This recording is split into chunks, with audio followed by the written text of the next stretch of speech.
Há 70 anos, em 1948, era proclamada pela ONU a Declaração Universal dos Direitos Humanos. Com 30 artigos, a declaração garante o direito à liberdade, ao respeito e à vida, sem distinção do sexo, gênero ou cor. Apesar da iniciativa fundamental para o processo civilizatório na sociedade moderna, de acordo com a pesquisa Pulso Brasil, elaborado pelo Instituto Ipsos, em 2 em cada 3 brasileiros acreditam que os direitos humanos defendem os criminosos mais do que as vítimas. Para falar sobre o assunto, recebemos no programa de hoje o vereador e economista professor Eduardo Matarazzo Suplicy. Olá, eu sou Joel Scala, seja bem-vindo. Está começando o Observatório do Terceiro Setor, o olhar da cidadania.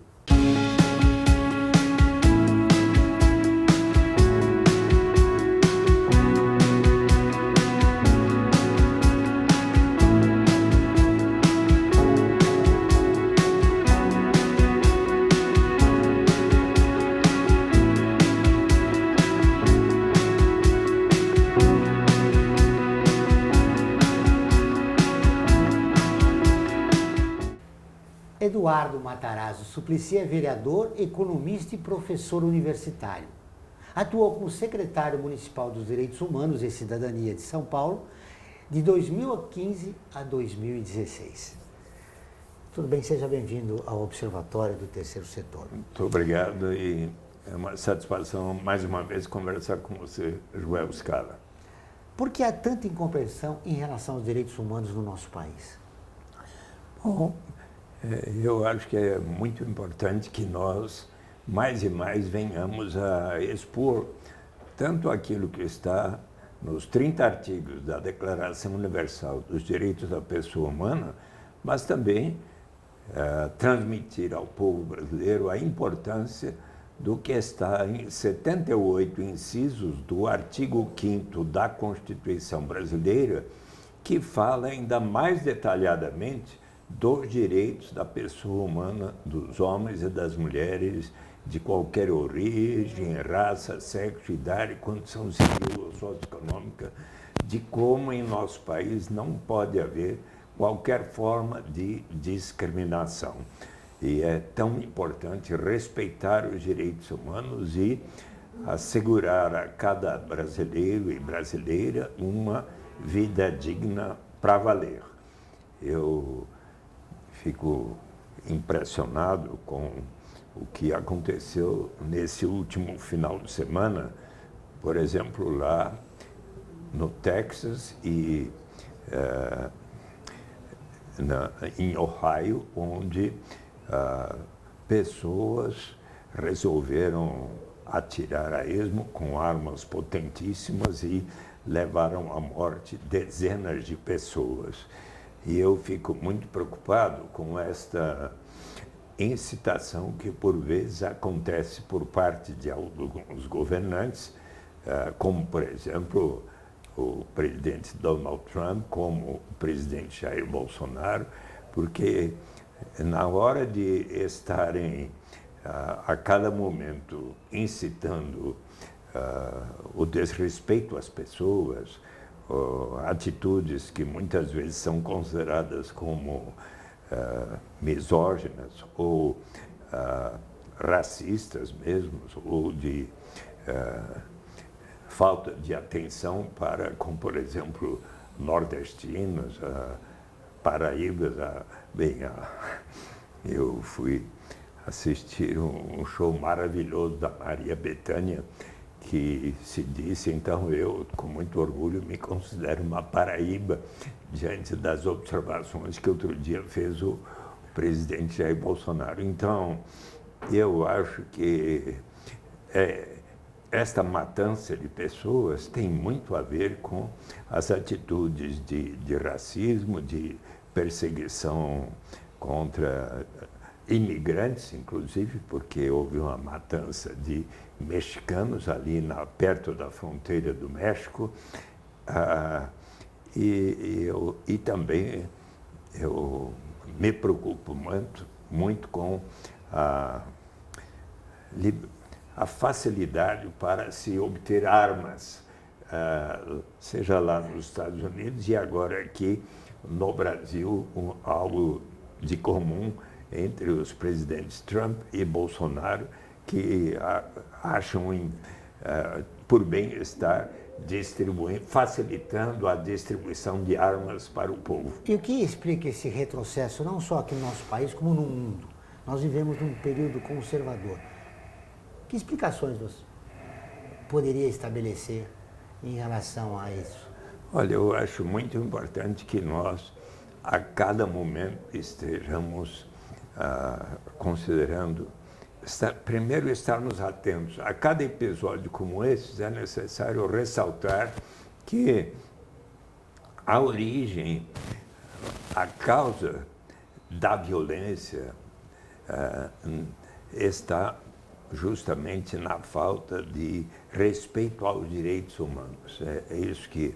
Então, é tão importante nós caminharmos na direção de uma sociedade efetivamente justa, onde não haja tanta causa da criminalidade violenta como acontece e a preocupação de alguns chefes de Estado erroneamente de estar, por exemplo, distribuindo mais armas para se resolver este problema.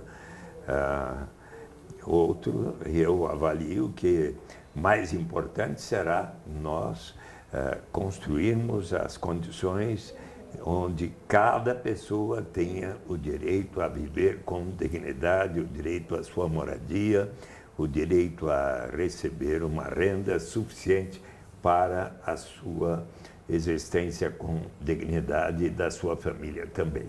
Como construir uma cultura de direitos humanos num país que 2 entre 3 brasileiros não acreditam nos direitos humanos?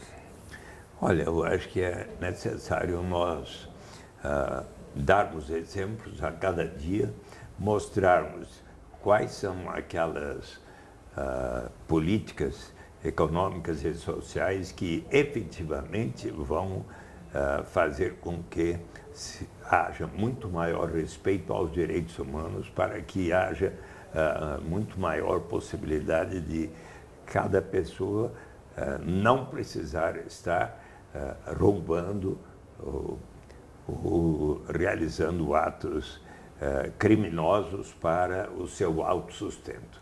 Para isso é necessário combater as desigualdades do país. Sem dúvida. Todas as terças e quintas-feiras, ao vivo, às 14 horas, tem programa de rádio Observatório do Terceiro Setor, onde recebemos especialistas que, junto com os ouvintes, debatem os principais temas da atualidade e do terceiro setor. Você pode ouvir pela Rádio Trianon AM 740 ou em qualquer lugar do mundo, pela internet, do seu celular, computador ou tablet, que aparece no link aí na sua tela. Nós voltamos depois do intervalo. A FIA é muito mais que uma escola de negócios. É graduação, pós-graduação, MBA, mestrado e consultoria para empresas. Isso faz diferença. Conheça a FIA. Olá, eu sou Laura Gelbert, da ONU News. Notícias das Nações Unidas e do mundo você acompanha na página e nos programas do Observatório do Terceiro Setor, parceiro da ONU News. E para acompanhar diretamente a ONU News em português, acesse nossa página e redes sociais. Até lá!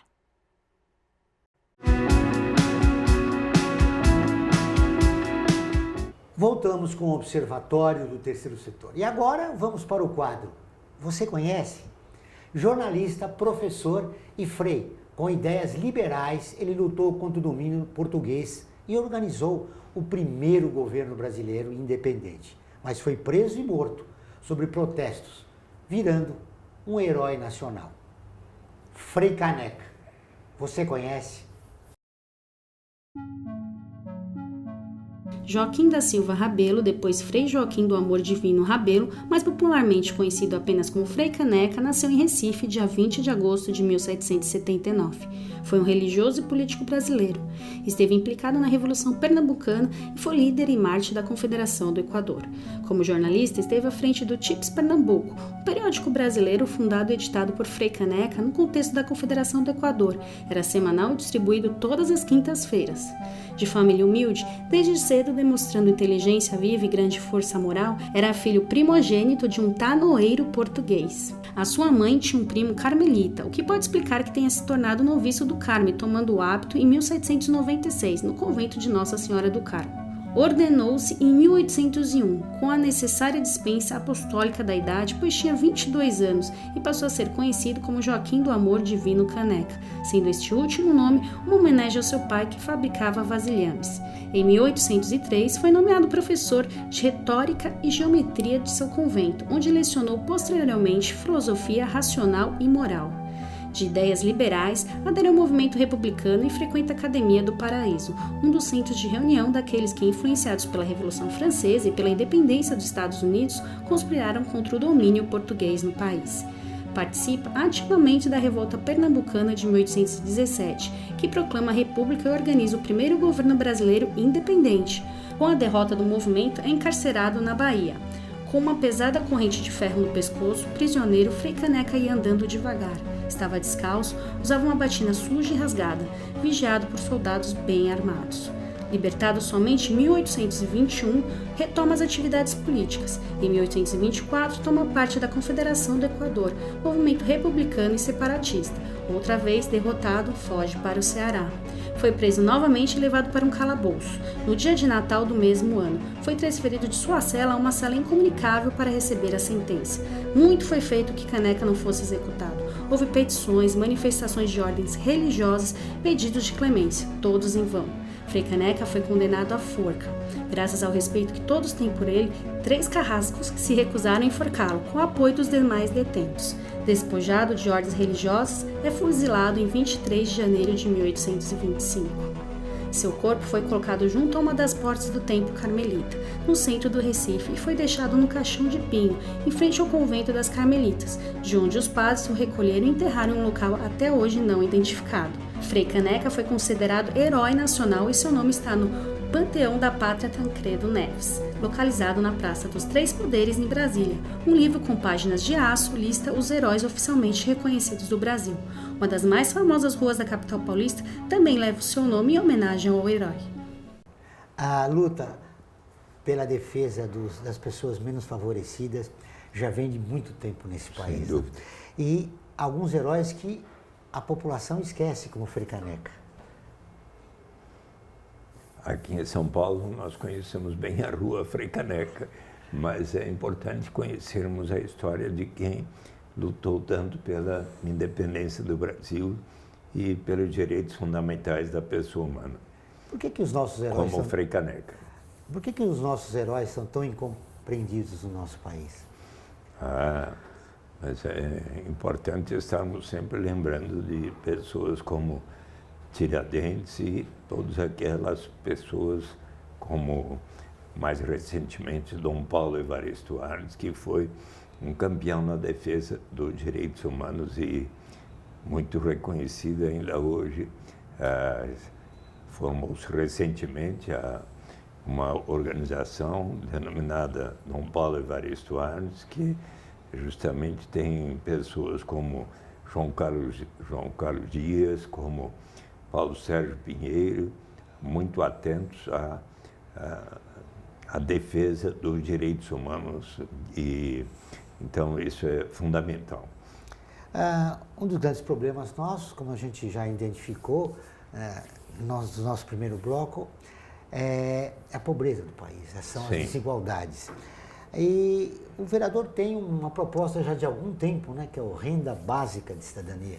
Que já é lei no Brasil, aprovada por todos os partidos no Senado em dezembro de 2002, na Câmara em dezembro de 2003, sancionada pelo presidente Lula em 8 de janeiro de 2004, há 15 anos, mas diz a lei que a renda básica de cidadania será instituída por etapas, a critério do Poder Executivo, começando pelos mais necessitados, portanto, como o faz o programa Bolsa Família. Cada vez mais, ainda bem mais do que ao tempo que eu, estudando este assunto com pensadores de todo o mundo, fiquei persuadido de que era a melhor maneira para caminharmos na direção de maior igualdade e dignidade para todos, hoje, nos mais diversos países do mundo, se realiza debate, experiências sobre a renda básica de cidadania. Ainda na terceira semana de agosto, 22 a 25, estarei em Hyderabad, na Índia, onde haverá o 19º Congresso Internacional da Rede Mundial da Renda Básica, da Basic Income Earth Network. E eu justamente resolvi escrever uma carta ao Papa Francisco, que entreguei a Dom Cláudio Umes no domingo retrasado, e ele disse que vai mandar ao Papa Francisco, porque, se me permite, eu aqui falo a respeito. Claro. Querido Papa Francisco e Cardeal Dom Cláudio Umes, levando em conta a sua recomendação a todos os chefes de Estado de colocar em prática os instrumentos de política econômica que contribuirão para o objetivo da justiça de maneira a haver a paz, eu gostaria de lhe mandar a minha palestra que farei nesta conferência na Índia, onde eu descrevo as experiências pioneiras da renda básica universal ali nas vilas rurais pobres do Quênia, uma experiência formidável, bem como naquela cidade de Maricá, hoje com 153 mil habitantes, onde hoje, dia 5 de agosto de 2019, 1/3 da cidade, 50 mil habitantes aproximadamente, passarão a receber 130 mumbucas. Cada mumbuca equivale a R$1, que é a moeda social existente lá. Mumbuca é o nome do rio que atravessa a cidade. E até o final do ano que vem, os 150 mil e poucos habitantes, todos, 100%, terão direito de receber essa renda básica universal. E então eu lembro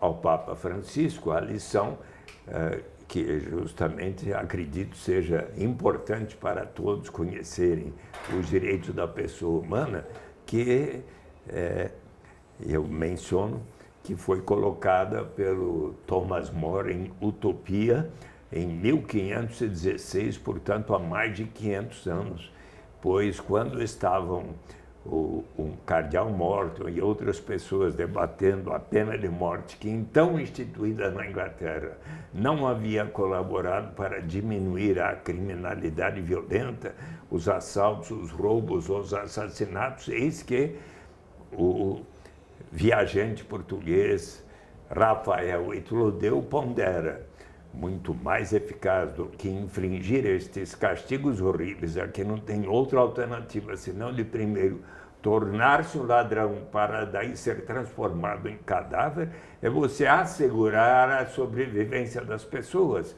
E com base nesta reflexão, um amigo de Thomas More, Juan Luís Vives, escreveu para o prefeito da cidade flamenga de Bruges, na Bélgica, um De Subventione Pauperum, onde pela primeira vez propõe a garantia de renda aos habitantes de Bruges. Então, Thomas More, que foi canonizado santo pela Igreja Católica, proclamado pelo Papa João XXIII, João Paulo II, o grande patrono dos políticos e dos governantes por sua alta estatura moral e ética, ele é um dos que melhor fundamentou o direito da renda básica para todas as pessoas. Voltando para a realidade brasileira, 17 pessoas morrem por dia de fome no nosso país. Então, por que a renda básica, ou a renda mínima de cidadania, ainda sofre resistência no nosso país? Mas eu quero que você responda isso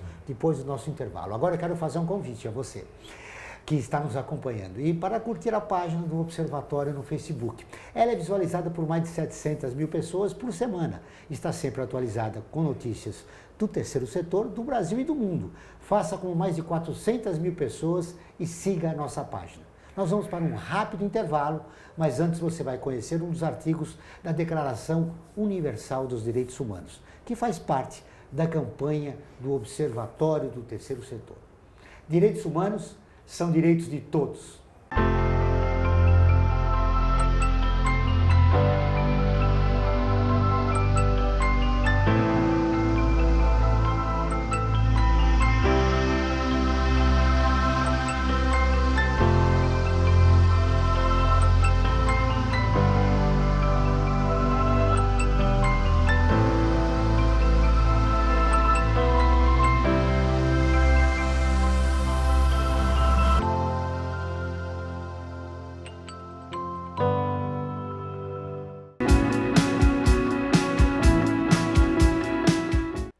Olá, eu sou Laura Gelbert, da ONU News. Notícias das Nações Unidas e do mundo você acompanha na página e nos programas do Observatório do Terceiro Setor, parceiro da ONU News. E para acompanhar diretamente a ONU News em português, acesse nossa página e redes sociais. Até lá!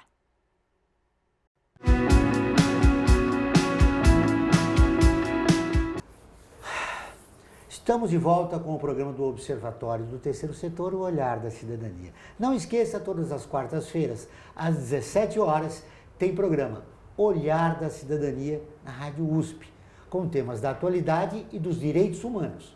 Anote, todas as quartas-feiras, às 17 horas, na Rádio USP, em São Paulo, 93,7 e em Ribeirão Preto, 107,9 FM. Muito bem, deixei uma pergunta no ar, no bloco anterior.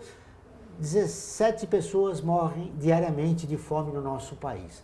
Por que há tanta resistência em relação à renda básica de cidadania aqui no país? Em verdade, mais e mais pessoas hoje estão argumentando em favor da renda básica. No seu último livro sobre a crise brasileira, o ex-presidente Fernando Henrique Cardoso coloca no seu último capítulo, por que não se experimentar a renda básica de cidadania como um direito universal para todos. O próprio presidente eleito, Jair Bolsonaro, que logo após a eleição jurou perante Deus e o povo brasileiro cumprir a Constituição, se ele quiser fazer direito com eficácia, cumprir o artigo 3º da Constituição, que diz que é o objetivo fundamental da República do Brasil, erradicar a pobreza e promover maior igualdade, um instrumento mais eficaz para ele fazer isso é o que ele próprio propôs ao encaminhar a justiça eleitoral, que ele irá prover uma renda mínima a cada família brasileira, de acordo com o que pensam os pensadores liberais, tais como Milton Friedman. Se você ler o meu livro, Renda de Cidadania, a Saída pela Porta, eu pergunto a Milton Friedman e a James Tobin o que você acha da renda básica, e ele menciona que é equivalente a um imposto de renda negativo que provê a garantia de uma renda mínima. Então, se Jair Bolsonaro quiser cumprir a Constituição e o que ele colocou no seu programa de governo, ele deve instituir para valer o que já é lei no Brasil, a renda básica de cidadania incondicional para todas as pessoas, não importa a sua origem, raça, sexo, idade, condição civil ou socioeconômica, o direito de todos, inclusive os estrangeiros aqui residentes, há 5 anos ou mais, diz a lei, o direito de receber o necessário para a sua sobrevivência com dignidade. A sociedade civil está se organizando para defender a democracia, os direitos humanos, através da Comissão Arnes, por exemplo. O que fazer para colocar na agenda dessas reivindicações o Bolsa, aliás, a renda básica da cidadania? Na medida em que todos contribuirmos para...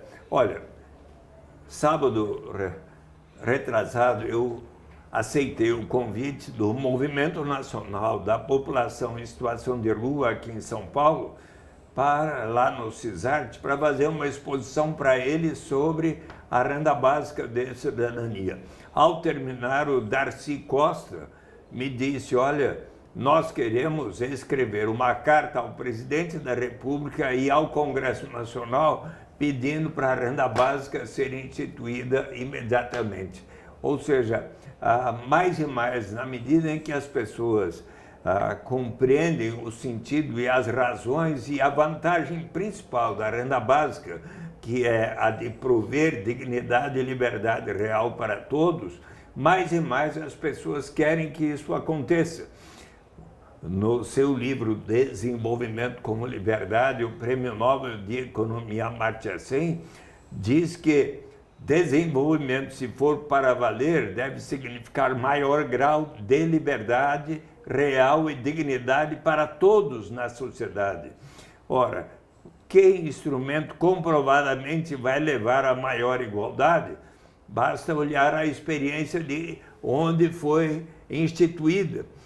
Em 1982, o estado do Alasca, nos Estados Unidos da América, passou a prover a todos os seus, então, 300 mil cidadãos, hoje 750 mil, um dividendo igual pago a todos anualmente como resultado da exploração do petróleo e da destinação de parte dos 25% dos royalties de petróleo para o Fundo Permanente do Alasca, que a cada ano, em pouco mais de 30 anos, o Alasca, em 1980, era o mais desigual dos 50 estados norte-americanos. Hoje, junto com o Utah, são os dois estados com 0,422 de coeficiente Gini, são os mais igualitários dos Estados Unidos da América. É comprovadamente um instrumento que vai levar a maior igualdade. Vai combater a desigualdade no nosso país. Mas o governo alega que não tem dinheiro. Basta querer.